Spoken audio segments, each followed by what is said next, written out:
Welcome back to Bleeding Blue Shirts. Welcome back to Madison Square Garden. Happy New Year. John and Dave with you as the Rangers prepare for the Devils tonight here at the Garden. We're in the Delta Club. Right behind us is the Ranger dressing room. Dave, you were here 2 nights ago. We didn't do the game. It was nationally televised. Fortunate for them because there was a lot of buzz in this building about what Igor Shesterkin did. Part of a victory for the Rangers, 5-3 over Colorado. What stood out the most to you? Well, I think what stood out, number one, what stood out was the buzz in the building and acknowledgement of really how much attention people do pay to this franchise. Now, it may, I'm not sure what the numbers are, but whatever the numbers are, they're pretty fanatic. And so that created, and then, again, the first shot goes in, the fourth shot goes in, he's down 2-0. And then he makes that kind of Wayne Gretzky pass through the middle of the ice. Yeah. And right away, the crowd got re-engaged with the new personality that was in goal. The other side of that, I do want to say, with the chance of Igor in the third period, I felt for Henrik Lundqvist on the bench. Did you? Really? I did. Yeah. I really did. Because this was a guy, we have been blessed with goaltending that no franchise has had in the 10, 15 years that Henrik's been here. Mm-hmm. And somehow that kind of hit me a little hard because Henrik was there. But it is a passing of the torch. And I will also say, as the suspicions would always be, pump the brakes. Whoa, Nelly Bell, just slow it down a notch here. He is, certainly there are a lot of reasons to be excited. He's been talked about. He's done everything that was asked. If he had been a forward or a defenseman with the numbers he was putting up in Hartford, he'd have likely been here before. Yeah. And it'll be interesting to see how it plays out going down the road. So it was an exciting first night. I thought the team played very well in front of him. And they got a big win. And now we'll be interested to see how he follows it up, obviously, in Game 2 of his career tonight. You mentioned it. 4 shots, 2-0 deficit. For a kid playing in his NHL debut, living the dream of doing that, could a case be made that maybe the most impressive thing he did was settle himself down? Well, I think what settled him down, besides the pass, at 2-1, the Rangers took a penalty, and he made a wonderful right-to-left move to stop Landeskog. At that point, if that becomes a goal, now it's 3-1. So I think the more he got into the game, I was asked beforehand what was probably going on, and I'm not sure I was qualified enough to suggest. All I would say is he's a little bit older, and he has enjoyed success at that position. The second best league in the world is probably the KHL, and his numbers that we perhaps scoffed at because it is a different league, bigger ice, shows by what he put it in Hartford that the guy can play. So I wasn't so much worried about whether he was going to be able to adapt, although his post-game quote about he couldn't drink a glass of water because his hands were shaking so during much the day, proves that he was human. Yeah, so, sure. So I think he got settled in right away, and it'll be interesting to see how this thing evolves. Wherever you're watching, hit us up with whatever question you have. We'll take it. We'll discuss it. We'll parse it out and see what Ranger fans are thinking. But I'm sure a question that tons of Ranger fans are going to want to know, because this is what the discussion becomes.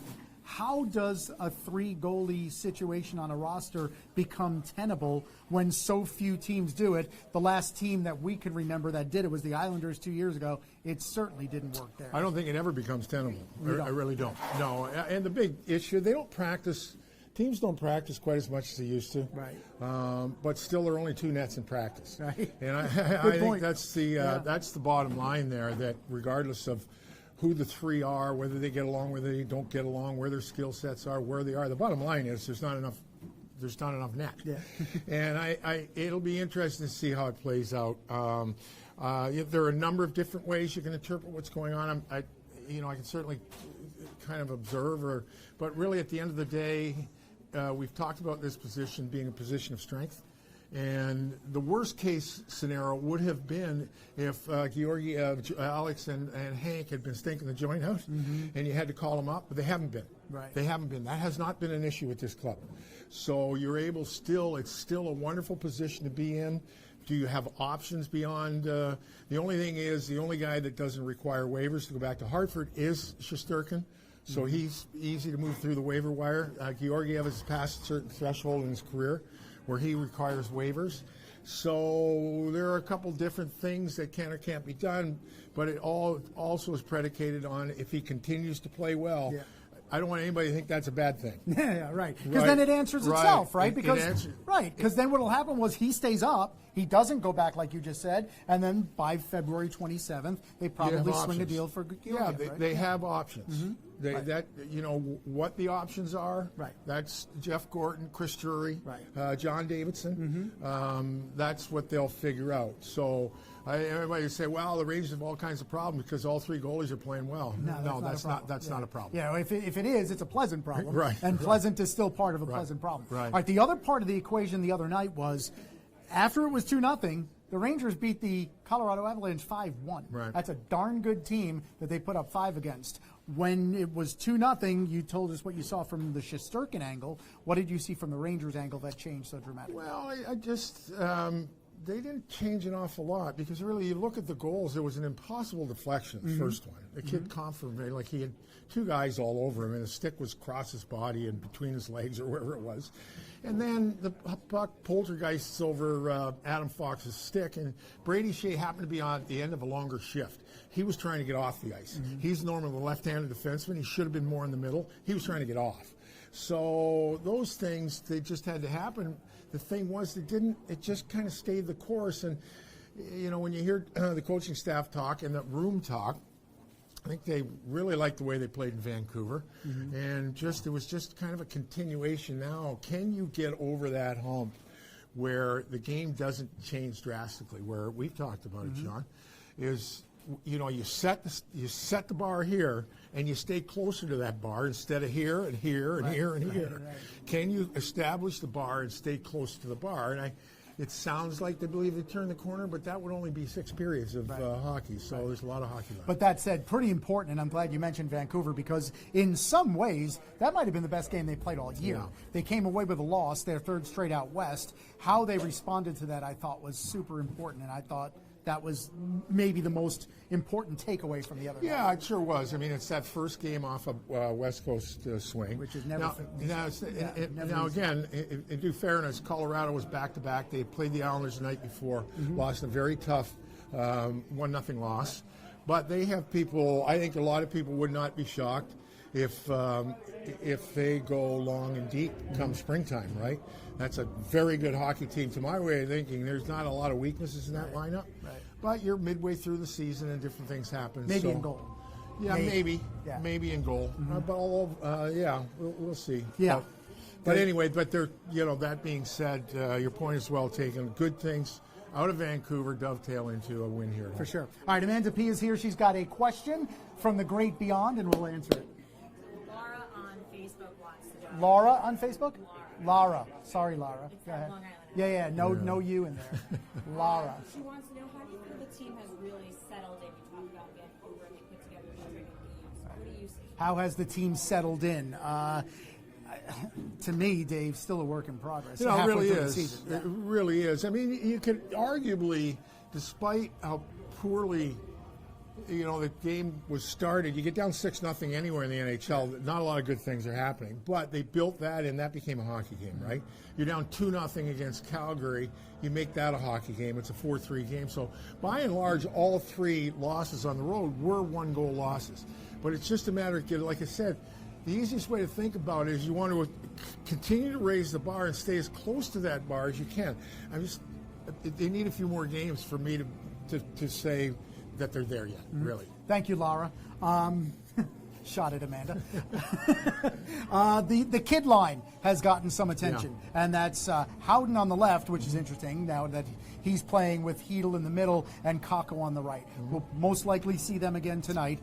What have you seen from them that has made them, if not productive, at least efficient? Oh, if all things are equal, getting 3 guys that are young, there's an inbred camaraderie there, that you can't. A lot of times the X's and O's and things, it's just, can you find the chemistry that kind of works, right? And that's what it looks like to me. I talked to Brett Howden, and it's early in the equation, but still it looks like to me that all 3, it's almost like, we're young guys and we can play, and we're going to go out and play. Right. And I think who it's been particularly liberating for is Kakko. He seems to be much more engaged. And you can't help but be intimidated as a youngster coming into a situation, and then have guys like Panarin and Zibanejad play the way they play. Right. Play the way they're playing. So I just think you throw the three guys out there. And to me, Howden is becoming, in this situation, a little bit like Jesper Fast, where he kind of keeps the other two guys a little more honest when it comes to defending, and Hedl to me has been really good. He's that much. So the other night when Colorado was in town, Nathan McKinnon was drafted as an 18-year-old. He was 6'1", 187 pounds. He's now 6'1", 220. Right. He's 24. He's gained 25 pounds since 18 through time. And it's the same thing with Rantanen. Rantanen's 20 pounds heavier than he was as an 18-year-old. And not the kind of 20 that we gained. No. Well, me, anyway. No. No, not that 20. That's not diet. It's not. Diet induced. But it's not, I got to shed it in the summer weight. Yeah, exactly. Yeah. Oh, my God, where did that come from? But, no, that's all good stuff. It's so all the point athlete weight, is, to me, Hedl is a much different player as a 20-year-old than he was as an 18-year-old, just the strength. And now he can battle on pucks and win more battles than he's going to lose just because he's that much stronger. Right. So, listen, it continues to be an exciting look. It really does.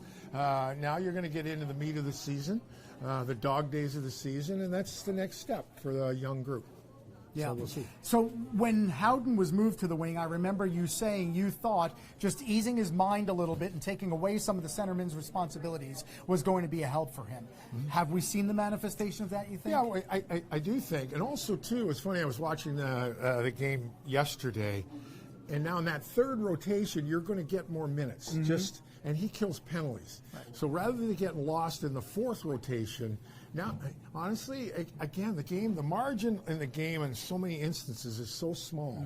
It's just how a guy feels about himself. He's playing 9 minutes as opposed to playing 13 or 14. You think, okay, 4 minutes, what?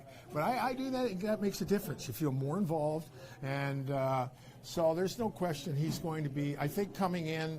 The book on him was he was going to be a very reliable NHL player. The offense, maybe as he matures, his numbers will increase. I'm not sure that he's ever going to overwhelm anybody offensively, but he sure isn't going to hurt you defensively. And I think that's really what has kept him in the lineup for the better part of 2 years. You mentioned Artemi Panarin. Perish the thought he went the final 2 games in Western Canada without a point. Comes out and puts up 4 the other night. Listen, it's just... it's funny, in Calgary, I had a really good conversation with JD, right? And, we're talking about a lot of different things. And I asked him, I said, I have to ask you, was he this good in Columbus? And he said he was good, but not this good. The production wasn't, and that was not, it was just an observation. It wasn't a criticism or whatever. And he was, so you're bound to hit the wall. Like and it's interesting because somebody made the comment about Adam Fox. He said he makes so many good plays that eventually his points are going to come.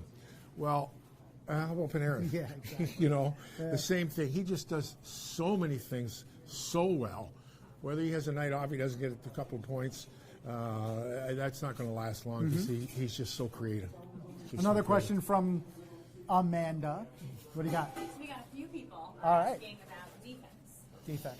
What are your thoughts on this Rangers defense? Are they where you expected them to be?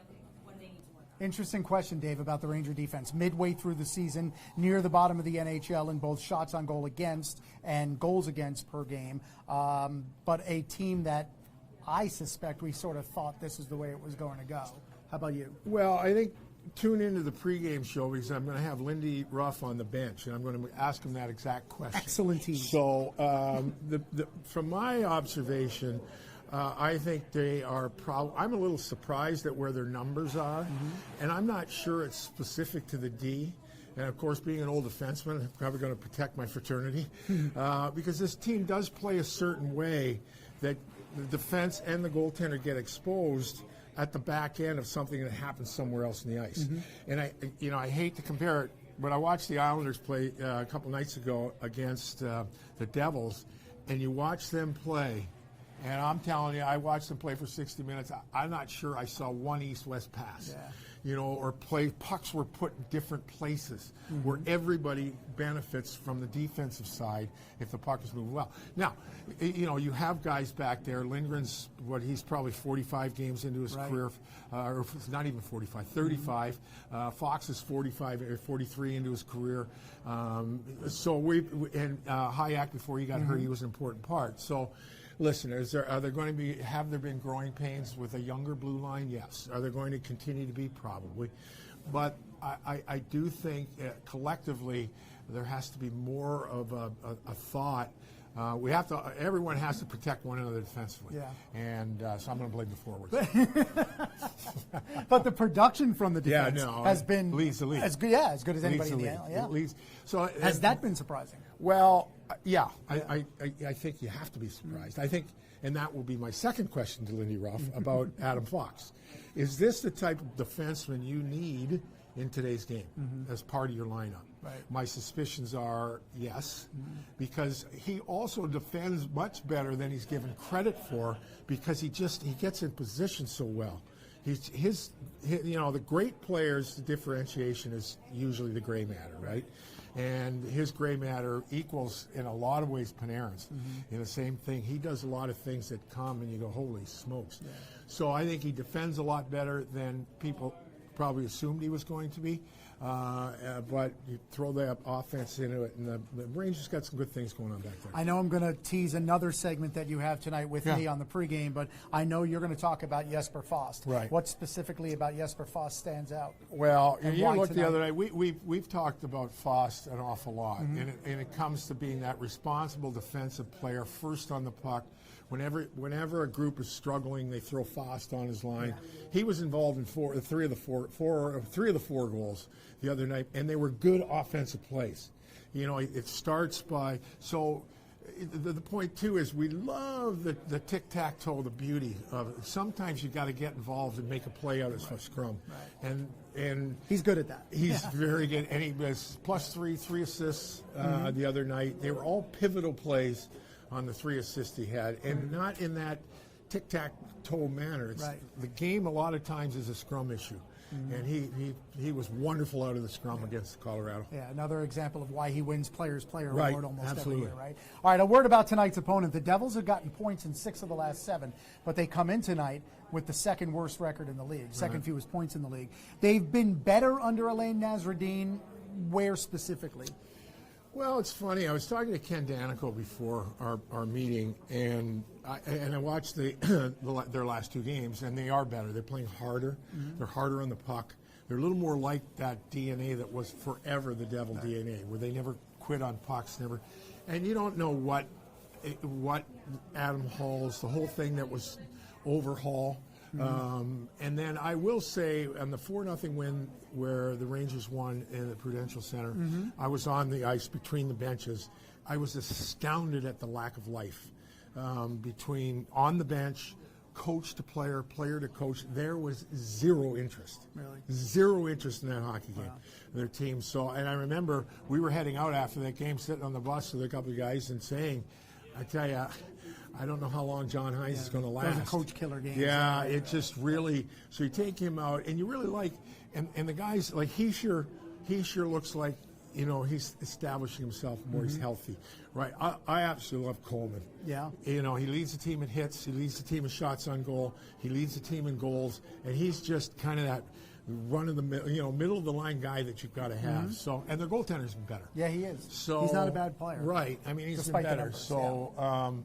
There are a lot of things now that I think just kind of clean the air a little bit and move forward. Nasreddine seems to be a little more of a personality behind the bench, according to Kenny and in the room. So, and John Hines got hired by Nashville, so it's not that Hines wasn't a good coach, but it just wasn't working. And stuff runs its course, right? Totally. All right, so you're looking forward to round 2 tonight for Shesterkin? Yeah, especially down up close. The other night you were in the radio booth. Tonight you're between the benches. Yeah, between the benches, and this is going to be a little bit. They're not going to overwhelm you with offensive threat that Colorado would, but they are going to come hard, and they do. They take the rivalry seriously, as do the Islanders. So we have We have 3 of our next, 6 against the Islanders, Right. 1 against Columbus, 1 against these guys. St. Louis, right. St. Louis Yeah. we have in the mix. So Saturday, yeah. they're going to be competitive, heavy games.